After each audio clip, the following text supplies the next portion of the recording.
1940 টাকার সিলিন্ডার বলে বটে, তবে 2200 টাকার নিচে কোথাও সিলিন্ডার পাওয়া যায় না। ঢাকা শহরে 1-2 ঘন্টা লোডশেডিং থাকে, কিন্তু গ্রামে সেটা 14 ঘন্টা পর্যন্ত গড়ায়। আমি এখন মাননীয় সংসদ সদস্য রুমিন ফারহানা ব্রাহ্মণবাড়িয়া 2-কে তার সিদ্ধান্ত উপস্থাপনের কক্ষে বক্তব্য রাখার জন্য আহ্বান জানাচ্ছি।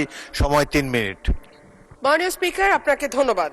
মাননীয় স্পিকার, মেঘনা আর তিতাস পাড়ের দেশ ব্রাহ্মণবাড়িয়া, ওস্তাদ আলাউদ্দিন খাঁ কিংবা শচীন দেব বর্মনের দেশ ব্রাহ্মণবাড়িয়া, কীর্তন আর বাউল গানের দেশ ব্রাহ্মণবাড়িয়া, ছানামুখী মিষ্টির অপূর্ব স্বাদের দেশ আমার বাউনবাড়িয়া, দিগন্ত জোড়া হাওড়ের দেশ বাউনবাড়িয়া, আবার তুচ্ছ বিষয়ে ট্যাটা নিয়ে মাঠে নামার দেশও কিন্তু ব্রাহ্মণবাড়িয়া। মাননীয় স্পিকার, বাংলাদেশের শিল্প সাহিত্য সংস্কৃতির রাজধানী বলা হয় ব্রাহ্মণবাড়িয়াকে।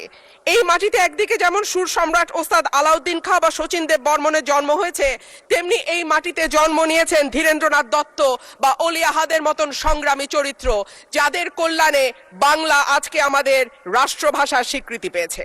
মাননীয় স্পিকার, আমার নির্বাচনী এলাকা ব্রাহ্মণবাড়িয়া 2 এর অন্তর্গত আশুগঞ্জ একটি শিল্প নগরী। এখানে সার কারখানা, বিদ্যুৎ কেন্দ্র, চালকল, মিল, ফ্যাক্টরি আছে, বন্দর। ব্রাহ্মণবাড়িয়ার গ্যাস যায় সারা বাংলাদেশে, কিন্তু ব্রাহ্মণবাড়িয়ার মানুষ গ্যাস পায় না। মাননীয় স্পিকার, তিতাস গ্যাস ফিল্ড বাংলাদেশের অন্যতম প্রাচীন ও প্রধান প্রাকৃতিক গ্যাস কেন্দ্র।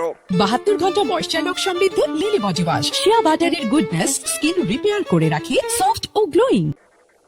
1962 সালে আবিষ্কৃত এই গ্যাস ক্ষেত্র থেকে বর্তমানে 22টি কূপের মাধ্যমে দৈনিক প্রায় 325 মিলিয়ন ঘনফুট গ্যাস জাতীয় গ্রিডে সরবরাহ করা হচ্ছে। 1991 সালে সরাইল উপজেলার সদর ইউনিয়নে গ্যাসের সংযোগ দেয়া হয়।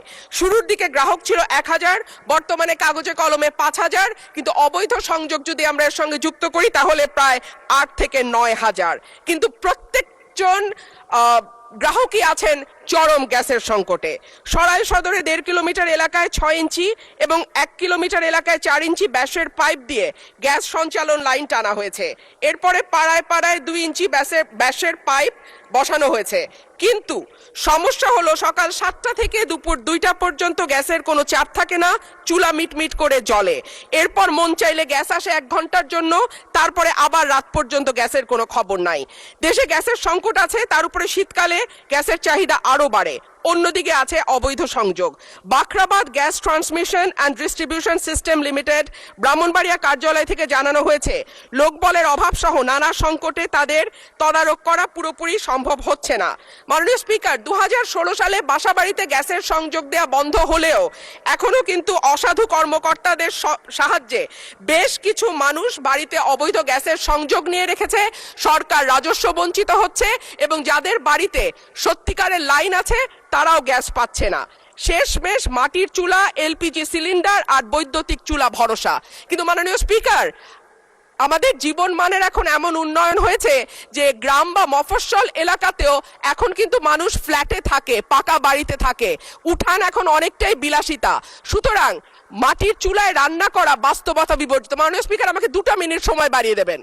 মাটির চুলায় রান্না করা, মাননীয় সদস্য 1 মিনিট আপনাকে দিলাম। অন্যদিকে যদি আমরা এলপিজির দিকে তাকাই মাননীয় স্পিকার, 1940 টাকার সিলিন্ডার বলে বটে, তবে 2200 টাকার নিচে কোথাও সিলিন্ডার পাওয়া যায় না।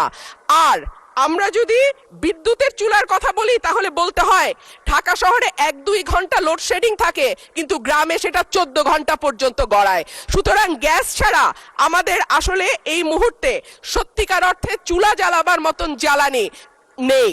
এবং ব্রাহ্মণবাড়িয়ার গ্যাস যেহেতু সকল দেশের অন্যান্য এলাকায় সকল এলাকায় যায়, সুতরাং আমার দাবি থাকবে আগে ব্রাহ্মণবাড়িয়ার গ্যাস ব্রাহ্মণবাড়িয়ার মানুষ পাবে, তারপরে এটি অন্য এলাকায় যাবে। মাননীয় স্পিকার, সম্প্রতি তিতাস গ্যাস ক্ষেত্রের 31 নম্বর একটা কূপ খনন হচ্ছে, যেখান থেকে দৈনিক 9 মিলিয়ন ঘনফুট গ্যাস পাওয়া যাবে বলে শোনা যাচ্ছে। আমি আশা করব এই নতুন যে কূপ 31 নম্বর কূপ যেটা তিতাস গ্যাস ফিল্ডে খোঁড়া হচ্ছে, সেই গ্যাস আগে ব্রাহ্মণবাড়িয়ার মানুষ পাবে, তারপরে এই গ্যাস। ধন্যবাদ মাননীয় সদস্য।